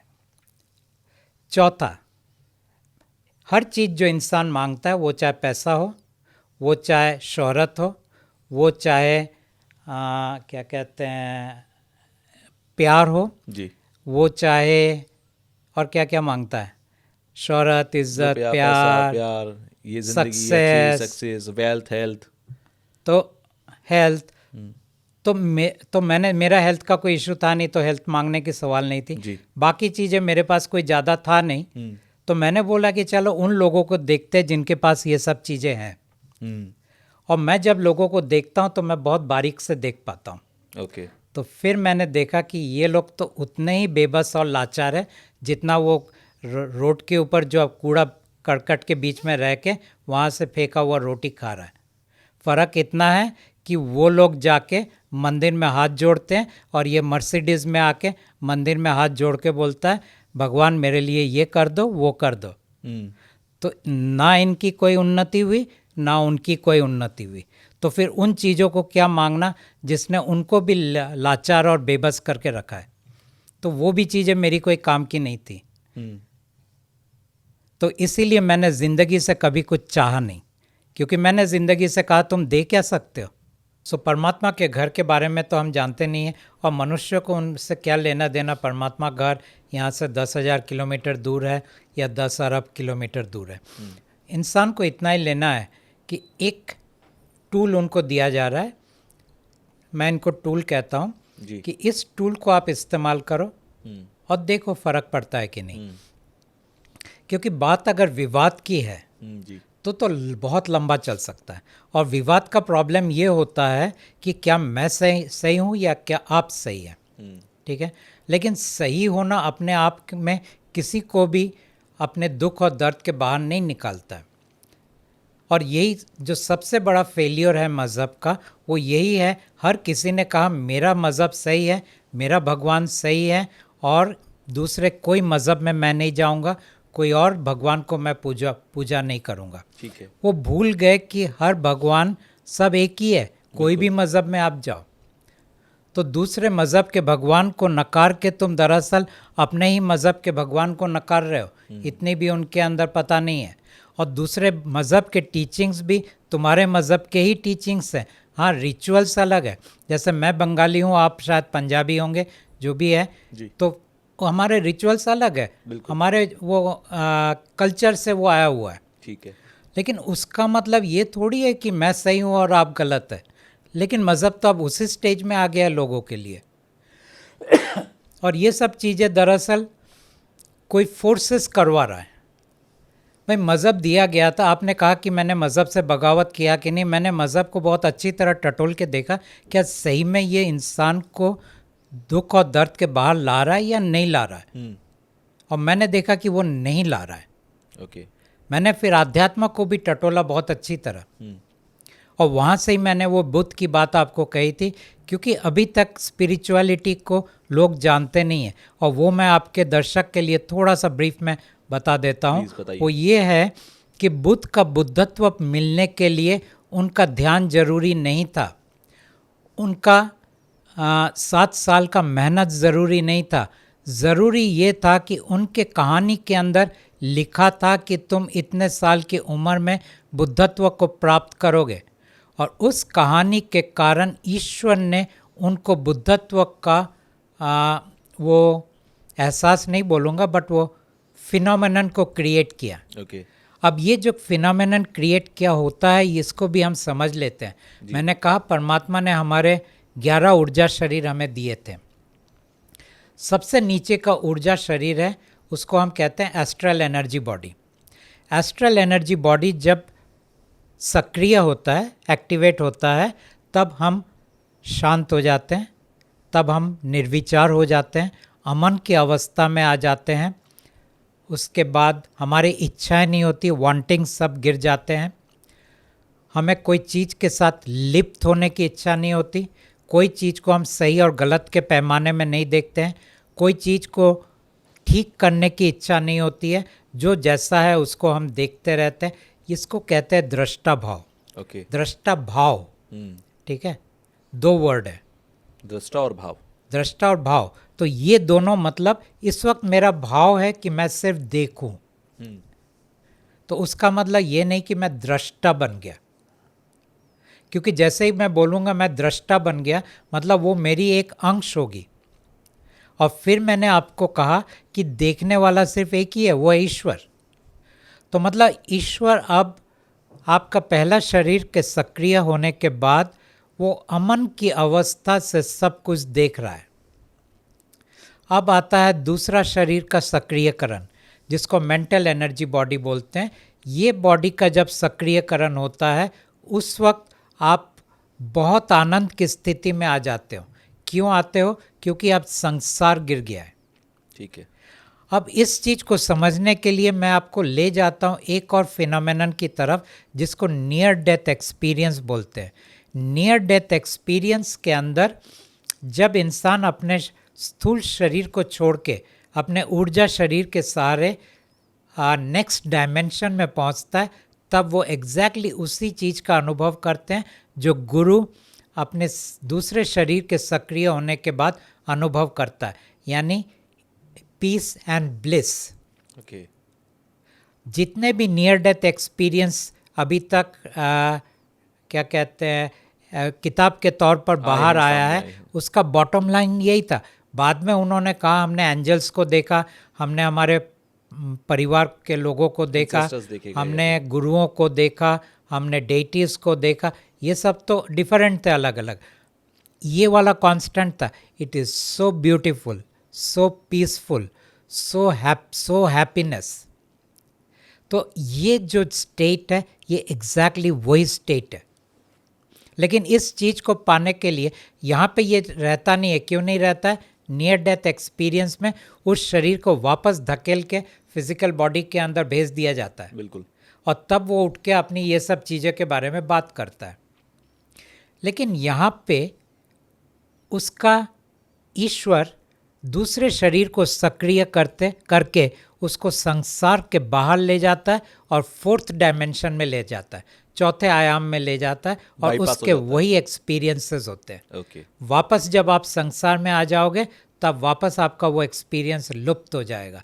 इसीलिए गुरु कहते हैं कि हमने उसे देखा, समझा, जाना, जी, एहसास किया, लेकिन ये 24 घंटे का एक्सपीरियंस नहीं है। हाँ, उसका एक अंश रह जाता है जो वो कहते हैं बैकग्राउंड म्यूजिक की तरह होता है। बिल्कुल।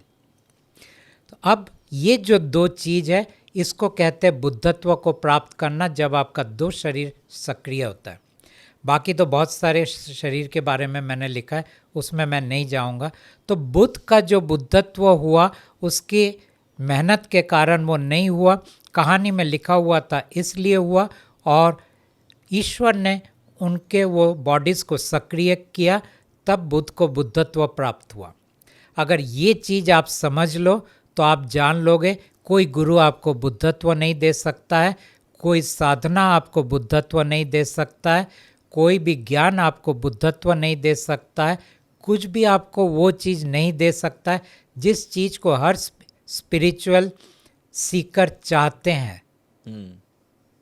क्योंकि उनको लगता है उनका मेहनत, गुरु की कृपा, गुरु की सेवा, दूसरों की सेवा, अपना वाइब्रेशन को बढ़ाना और अपना सात्विकता की तरफ जितना हो सके जाना, ये चीज़ें उनको बुद्धत्व देगा। ये चीज़ें बुद्धत्व नहीं देते। और यहाँ पे आध्यात्मिक जीवन का सबसे बड़ा छल है। अच्छा, अब मैं एक और वर्जन पे आता हूँ। आप इस पूरे कॉन्वर्सेशन को, इस पूरे पॉडकास्ट को थोड़ा और अपग्रेड करता हूँ। आजकल बहुत लोगों का जिक्र होता है तंत्र मंत्र को लेकर, भगवान को लेकर, डेटीज़ को लेकर, अलग अलग डेटीज़ को लेकर, 10 महाविद्याओं, क्योंकि मैंने बहुत सारे पॉडकास्ट ऐसे किए हुए हैं। बहुत सारे लोगों का बिलीफ है, बहुत सारे लोगों का नहीं है। आपका बिलीफ है तंत्र मंत्र पर? जादू टोना, भूत पिशाच, यक्ष, गंधर्व, राक्षस, बहुत सारे नाम ले लिए अब थोड़ा खास मैं स्पेसिफिक हो जाता हूँ तंत्र पे। क्या हाँ। तंत्र को आप मानते हैं ये सब एग्जिस्ट करता है? क्योंकि आपने परमात्मा को अगर फील कर लिया या देख लिया या समझ लिया, सुन लिया, तो फिर पहली बात आपके दर्शक के लिए मैं क्लियर कर दूं, ना मैंने परमात्मा को देखा है, ना मैंने सुना है, ना मैंने एहसास किया है। बात तो की, ये सब कुछ नहीं किया। टेलीपैथिकली मैं उनके साथ बात कर सकता हूँ। मेरे पास परमात्मा का दिया हुआ एक विद्या है जिसको कहते हैं परसेप्टिव एंड कॉग्निटिव एबिलिटीज। मतलब इंद्रियों के बाहर के चीज़ों को मैं जान सकता हूँ, देख नहीं सकता, सुन नहीं सकता, बट मैं जान सकता हूँ। अच्छा, जैसे कि इस रूम के अंदर क्या है क्या नहीं है मैं जान सकता हूँ। ओके, मतलब वो डेटा डाउनलोड हो जाता है आपके अंदर। तो वो डेटा डाउनलोड हो जाता है या मैं उनके साथ कनेक्ट हो जाता हूँ। वो पूरा प्रक्रिया मुझे मालूम नहीं है क्या होता है, बट मैं कॉन्शियस हो जाता हूँ ये है और ये नहीं है। इसलिए मैं तंत्र मंत्र की दुनिया को जानता हूँ, लेकिन उन चीज़ों को मैंने कभी प्रैक्टिस किया नहीं है। ओके। तंत्र और मंत्र अगर आपको किसी सिद्धि ने दिया है, सिद्ध पुरुष ने दिया है, जी। और उन्होंने आपको ये इजाज़त दिया है कि आप इसको इस्तेमाल कर सकते हो, जी। तो ये विद्या और ये शक्ति आपके पास है। ये मेरा सवाल जी। आना चाहिए सिद्ध पुरुष से, आना चाहिए आपके कहानी के अंदर, वो लिखा हुआ होना चाहिए, जी। और ईश्वर की कृपा होना चाहिए। 3 चीज़ का होना चाहिए। अच्छा, मैंने ये सवाल इसलिए पूछा था क्योंकि आपने डेटीज, भगवान, परमात्मा, ईश्वर सबको अलग अलग तरीके से डिफाइन किया। जहां हम एक वाइट लाइट की बात करते हैं, जहां हम भगवान और परमात्मा की बात करते हैं, तो दूसरी तरफ हमारी माइथोलॉजी के अंदर, चाहे वो इस्लामिक हो या फिर हिंदू हो या दूसरी आइडियोलॉजीज हो, उसमें दूसरी डार्क साइड भी है, जहां पर भूत, प्रेत, जिन्न, यक्ष, गंधर्व, राक्षस, बहुत सारे लोग हैं। तो क्या ये जो आपका कॉन्वर्सेशन हुआ या जो आपका बिलीफ सिस्टम है, उसके अंदर ये सब एग्जिस्ट करते हैं? रहता है ना। ये किधर है फिर? उनके साथ भी मैंने बहुत मतलब मुझे उनके साथ एनकाउंटर काफ़ी हुए हैं। अच्छा, मतलब भूत, प्रेत, यक्ष, गंधर्व, राक्षस, जो भी ये डार्क साइड के एंटिटीज हैं, उनसे? जितने डार्क है सबके साथ भी हुए, और जितने लाइट है सबके साथ भी हुए। क्योंकि मेरा काम पहले था हीलिंग का काम। अच्छा। मेरा काम था जितने लोगों के ऊपर जितने भी सब बड़े बड़े चीज़ें जो किए गए, उनको उन चीज़ों से क्लीन करना। डार्क पोजीशंस हैं। तो इसीलिए मुझे इन चीज़ों के बारे में मालूम है। ओके। और उन चीज़ों ने मेरे ऊपर अटैक किया है, तो उनको भी मैंने रोका है। तो कहने का ये मतलब है, इन चीज़ों से मैं गुजरा हूँ, लेकिन सिर्फ जानने के लिए, समझने के लिए, वो मेरा पेशा नहीं है, और आज मैं उन चीज़ों को करता नहीं हूँ। तो आपको क्योंकि आप कह रहे हैं कि आपने उन सब चीज़ों को देखा और समझा है, आपका साक्षात्कार उन सब चीज़ों से हुआ जो एक ह्यूमन इंसान सोचता भी नहीं है। सोचता भी नहीं है। तो ऐसी चीज़ों में वो सब चीज़ें जब एग्जिस्ट करती हैं, तो क्या आपने कभी परमात्मा से नहीं पूछा कि इंसान कितना दुखी रहता है, उसके ऊपर डार्क एनर्जीज अटैक करती हैं, उसके ऊपर बहुत सारे पैरानॉर्मल एक्टिविटीज़ हो रही हैं, तो क्यों नहीं एक ऐसा तरीका परमात्मा बताए जिससे ये सब बंद हो जाए? क्योंकि अल्टीमेटली तो भगवान चाहता है या परमात्मा चाहता है इंसान खुश रहे। लेकिन भगवान नहीं चाहते ना कि इंसान खुश रहे। क्यों? क्योंकि भगवान का खाना नहीं मिलेगा। भगवान इंसान के दुख होने पर खुश होता है? यस, क्योंकि उसे खाना मिलता है। अच्छा, बट मैं समझ गया आप कह रहे हैं ये भगवान की कहानी है, परमात्मा की नहीं। नहीं, आप ये कह रहे हैं भगवान अलग है पर परमात्मा अलग है। अलग है। ओके। ये बहुत ही कॉम्प्लेक्स और कॉन्ट्रडिक्टरी है, जितनी भी कॉन्ट्राडिक्टरी है, लेकिन कॉम्प्लेक्स नहीं है। कॉम्प्लेक्स मुझे लग रहा है रीजन बिहाइंड इट, क्योंकि आपके लिए इसलिए इजी है क्योंकि आप उस पूरे फ्लो को अच्छे से समझ चुके हैं। एक आम इंसान के लिए पहले तो इसे एक्सेप्ट करना बहुत मुश्किल है, समझना तो बहुत आगे की बात है। मैं भगवान को जैसे ये हाथ के आगे पीछे मैं जानता हूँ, इस तरह मैं भगवान को जानता हूँ, इस तरह मैं देवताओं को जानता हूँ, इस तरह मैं वो नीचे के जितने भी हैं जिनको आप डार्क वर्ल्ड कहते हो, उनको भी मैं उतना ही जानता हूँ। तो इसीलिए ये पूरा जो वर्ल्ड है जिसको लोग मिस्टिकल वर्ल्ड बोलते हैं, ये सब चीज़ें के अंदर से मैं गुजर चुका हूँ। आज भी मैं चाहूँ तो उन चीज़ों के अंदर कनेक्ट कर सकता हूँ, बहुत कुछ जान सकता हूँ, लेकिन अब वो मेरा काम नहीं है। मेरा काम ख़त्म हो गया है। अब लोगों को मैं बोलता हूँ ये किताब, ये कार्ड, आगे आपकी मर्जी। मैं अब लास्ट में आता हूँ इस कॉन्वर्सेशन के। परमात्मा से आखिरी बार आपकी बात कब हुई थी, या वो डेटा डाउनलोड कब हुआ था? मैं परमात्मा से आपके यहाँ अंदर आने के पहले भी बात करके आया। अच्छा, तो मेरे बारे में कुछ कहा परमात्मा ने? ना, वो नहीं बोलते ऐसे। उन्होंने कुछ कहा कि तुषार से मैं खुश हूँ, दुखी हूँ? ना, ऐसा वो कभी नहीं बोलते। अच्छा। किसी से खुश, किसी से दुखी वो बात नहीं करते जी। वो ये बोलते हैं तुषार के पास तुम जाओगे या नहीं जाओगे, ये पॉडकास्ट करोगे या नहीं करोगे, ये चीज़ें वो बोलते हैं। तो मैं ये मान लूं कि आप मेरे साथ बैठे हैं तो ये परमात्मा के आदेश से? ये परमात्मा की मर्जी से, आदेश नहीं, मर्जी से मैं बैठा हूँ। कई पॉडकास्टर को बोलते हैं वहाँ जाने की ज़रूरत नहीं है। ओके। कहीं पे हम लोग एडवर्टाइजमेंट देते हैं, वो बोलते हैं यहाँ पे एडवर्टाइजमेंट मत दो, और कहीं पे बोलते हैं वहाँ पे एडवर्टाइजमेंट दो। तो ये पूरा काम उनके मर्जी के अंदर हो रहा है, उनके इंस्ट्रक्शंस को फॉलो करते हुए हो रहा है। ओके। सो हमने बहुत सारी चीज़ों का अभी जिक्र किया, और मुझे लगता है इस 1-1.5 घंटे के अंदर हमने जितनी चीज़ों के बारे में जिक्र किया, आधे से ज़्यादा लोग तो मुझे लगता है कि कह रहे होंगे कि यह कॉम्प्लेक्स सब पॉडकास्ट है, आधे से ज़्यादा लोग छोड़ के चले गए होंगे। लेकिन जो अभी तक देख रहा होगा ना, उसे कहीं पर, मैं अपने बारे में आपको बताऊं, मैं आपकी बहुत सारी चीज़ों पर स्ट्रीम्ड हूँ। रीज़न बिहाइंड दैट कि क्योंकि मुझे लग रहा है कि ये मैंने जो सुना या मेरा जो बिलीफ सिस्टम है उसकी ये एक सिनोनिम्स हैं। उसको ये मैं कह रहा हूँ प्रभु, आप कह रहे हैं कुछ और, बट ठीक है, जो मैं बहुत एक इस तरीके की विचारधारा वाला हूँ कि मैं एक्सेप्ट करता हूँ। दूसरों की आइडियोलॉजी है, भले ही वो मेरे से मैच ना करे, बट हाँ अगर वो ठीक है तो मैं एक्सेप्ट करता हूँ, तो मैं एक्सेप्ट कर रहा हूँ। लेकिन कुछ जगहों पर मुझे लगा कि नहीं, ये मेरे बिलीफ सिस्टम से बहुत हटकर है, मैं नहीं कर पाऊंगा। बट फिर भी मेरे एक बहुत अच्छा सा डायलॉग है जिसपे मैं कहता हूँ कि ये बातचीत मेरी और आपकी है, बाकी जो देख रहे हैं, जो जनता जनार्दन है, ये उसके विवेक पर निर्भर करता है कि वो ये मानता है कि नहीं मानता है। और यूट्यूब हुआ या जितने भी प्लेटफॉर्म्स हैं, उनकी सबसे अच्छी खासियत ये है, मैंने 15 साल टीवी को दिए, उसके बाद जब मैं डिजिटल में आया तो मुझे सबसे अच्छी चीज़ डिजिटल की ये लगी कि मुझे फीडबैक तुरंत मिलता है। मुझे गाली मिलती है तो मुझे कमेंट बॉक्स में तुरंत मिलती है, तो मुझे पता लग जाता है कि मेरे व्यूअर्स क्या चाह रहे हैं, तो वो बता देंगे हमें कमेंट बॉक्स में। मैं एट दी एंड फिर उसी पॉइंट पर आ रहा हूँ कि ये बुक के अंदर आपने कहा कि आपको इसको पढ़ना चाहिए, आप ये कह रहे हैं कि इससे रोज बातें करनी चाहिए। मेरे हिसाब से ये एक साइकोलॉजिकल फिनोमिना हो सकता है। जब आप किसी एक चीज़ को परमात्मा मानते हैं और उससे बात करते हैं तो कहते हैं कि पत्थर भी बोल उठता है, तो उस लिहाज से तो मुझे इसमें कोई आपत्ति नहीं होती। बट आप जब ये कहते हैं कि इस बुक को पढ़ो या इस बुक से बात करो और वो सारी चीज़ें दूर हो सकती हैं, तो एक तरीका बता दीजिए। मैं चाहूँगा कि हमारे व्यूअर्स करके देखें। 30 दिन में आप कह रहे हैं हो गया तो ठीक है, दूध का दूध पानी का पानी हो जाएगा, क्या तरीका हो सकता है? देखिए, आपने कहा कि व्यूअर्स जनरली आपको इंस्टेंटली फीडबैक देते हैं, वो जी। मैंने भी देखा है, मैं जानता हूँ। जी फीडबैक मेरे भी आते हैं क्योंकि जी। मेरे भी बहुत सारे यूट्यूब वीडियोस हैं। बिल्कुल। ज़्यादातर व्यूअर्स जो होते हैं ना, वो एग्ज़ामिन करने को राज़ी नहीं होते हैं। हम्म, उनके अंदर एक जैसा कोई चीज़ छलांग मारता है, ऐसा कैसे हो सकता है, ऐसा कैसे बोल दिया, ऐसे कैसे उसने कमेंट पास कर दिया। लेकिन ये चीज़ उनके पास पेशेंस नहीं होता है कि ये जो बोल रहा है एक बार उसको एग्ज़ामिन कर ले, इसको 1 घंटा मैं दूं शुरू से लेके आखिर तक, और पूरा स्पेस दूं कि चलो मैंने जो कुछ समझा जाना, उसके बाहर ये जो बोल रहा है क्या ज़िंदगी में कहीं वो चीज़ों को देख पा रहा हूँ।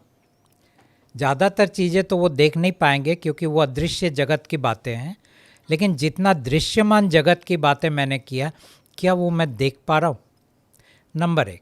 नंबर 2, ये इंसान तो ये नहीं कह रहा है कि तुम इसको मानो, वो कह रहा है इसको पूरी शंका के दायरे के अंदर आप एग्ज़ामिन करो, तो मान्यता का ज़रूरत नहीं है।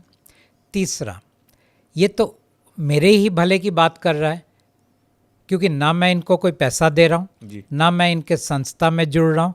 ये सिर्फ इतना कह रहा है कि तुम्हारा जो दुख और दर्द है सिर्फ आप इस स्वरूप को कहो।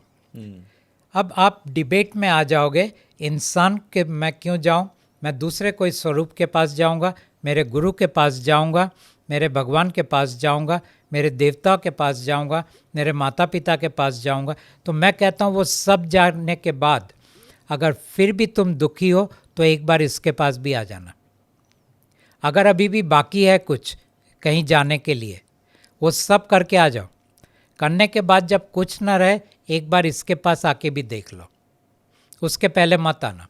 रहा सवाल इस किताब को पढ़ने का, वैसे भी पढ़ के आपके मन के अंदर यही आएगा कि ये सब कैसे हो सकता है, तो छोड़ दो, मत पढ़ो।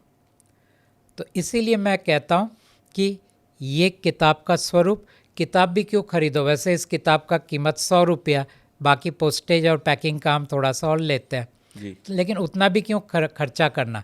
आप ये डिजिटल कार्ड को ही डाउनलोड कर लो, इसके साथ ही बात करो। ये अगर आपको कुछ नहीं देता तो किताब भी कुछ नहीं देगा। ये अगर आपको कुछ देता है तो किताब खरीद लेना और उसके बाद आप परख लेना।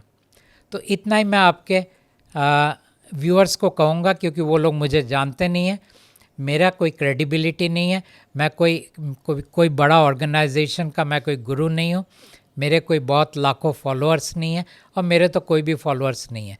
चंद लोग होते हैं जिन्होंने ज़िंदगी में कुछ पाया तो वो मेरा साथ देते हैं, वो आपके जैसे लोगों के साथ मुझे मिला देते हैं, तो वापस मैं इन चीज़ों को लोगों के सामने पेश करता हूँ। तो इतना ही मैं आपके व्यूअर्स के पास मैं प्रार्थना करता हूँ। ठीक है, बहुत अच्छी बात है। एक सबसे अच्छी बात मुझे आपकी ये लगी कि आप सामने वाले को भी मौका दे रहे हैं। ठीक है, आप ये नहीं कह रहे हैं कि तुझे मानना ही पड़ेगा, आप ये कह रहे हैं नहीं। कि तू आजमा के देख, मैं मिला तो सही ना मिला तो सही। तो ये बहुत अच्छी बात है। लेकिन वही है कि समाज में एक जो एक इतने हज़ारों सालों का एक बिलीफ सिस्टम है, उस पर जो इतना बड़ा एक चोट है, वो थोड़ा सा हाजमे में नहीं आती चीज़ें, क्योंकि इतने सारे लोग, हज़ारों करोड़ों लोग जो अमरनाथ जाते हैं, हज़ारों करोड़ों लोग जो वैष्णो देवी जाते हैं, जो तमाम तीर्थों पे जाते हैं, भगवान को पूजने जाते हैं, मुझे नहीं लगता कि वो लोग बेवकूफ़ हैं या उनको कोई अनुभव नहीं हुआ कभी ज़िंदगी में कि वो फिर भी जाए जा रहे हैं।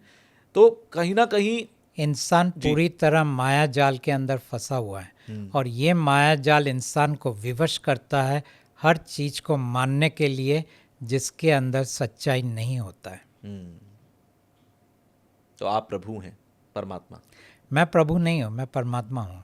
अच्छा, चलिए, वो तो बहुत अच्छी, मैंने आपकी ये भी पूरी डेफिनेशन ईश्वर, प्रभु, भगवान और परमात्मा की सुनी, और बहुत हद तक मैं कुछ जगहों पर अलाइन करता हूँ, कुछ जगहों पर नहीं। बाकी मैं जनता के विवेक और विचार पर छोड़ता हूँ। और आपके व्यूअर्स के लिए मैं एक और चीज़ मैं देता हूँ, जहाँ पे मान लीजिए कि इस वक्त मैंने ये किताब को आपके कैमरा के सामने रखा है, तो ये किताब उनके स्क्रीन में भी आएगा। इसको पॉज करके 30 दिन तक सिर्फ इससे बात करें। आप डाउनलोड भी मत करो, मेरे वेबसाइट में भी मत जाओ। ठीक है, 30 दिन तक इनसे बात करो। अगर आपको लगे आपके ज़िंदगी में आपको कुछ मिला तो आगे फिर वो हीलिंग कार्ड को डाउनलोड करना या किताब को ख़रीदना। आप अगर नहीं मिलता है तो आगे जाने की ज़रूरत नहीं है। इतना भी मैंने आपके व्यूअर को दे दिया। चलिए, ये तो बहुत अच्छी बात है। मैं कहूँगा कि आप सब लोग ट्राई ज़रूर करिएगा। ठीक है, और अगर आप लोगों को मिल जाए कुछ, या आप लोगों की विशेष पूरी हो जाए, मैनिफेस्टेशन आपका पूरा हो जाए, तो आप कमेंट बॉक्स में बताइएगा। और मैं कोशिश करूंगा जितने लोग मेरे पास ऐसे आएंगे जिन्होंने मुझे कहा, मैं आप तक जरूर पहुंचाऊंगा कि भाई ये शख्स हैं जिनकी बात पूरी हुई। लेकिन एक और ऐड करता हूँ, मनोकामना परमात्मा पूरी नहीं करते हैं, इच्छाओं को पूरी नहीं करते हैं। आप जैसे कहते हैं कि शादी नहीं हो रहा, वीज़ा नहीं मिल रहा है, नौकरी नहीं मिल रहा है, पैसे नहीं मिल रहे, डेट कर्जे में डूबा पड़ा हूँ, ये सब आपकी कहानी के दायरे के अंदर होता है। परमात्मा कहानी नहीं बदलते हैं। फिर भी परमात्मा आपके अंदरूनी ज़िंदगी के अनुभव को बदल देंगे, जिसके कारण आप पाएंगे कि अभी ज़िंदगी में आपको थोड़ा सुकून, थोड़ा चैन मिला है। चलिए, बहुत अच्छा लगा मुझे आप स्टूडियो में आए और हमारी खट्टी मीठी बातें होती रहीं, तीखी और मीठी मीठी बातें होती रहीं। शुक्रिया, आप आए। प्रदीप जी आप और फाल्गुनी जी आप दोनों ही हमारे स्टूडियो में आए, बातचीत हुई। अगर ये बातचीत सफल रही और व्यूअर्स ने हमें कमेंट बॉक्स में कहा, तो मुझे लगता है भी बहुत सारी बातें करना बाकी हैं। तो उन बातों के लिए फिर मुलाकात आपसे करेंगे, फिर आप स्टूडियो आइएगा कभी। आज के लिए बहुत बहुत धन्यवाद। धन्यवाद।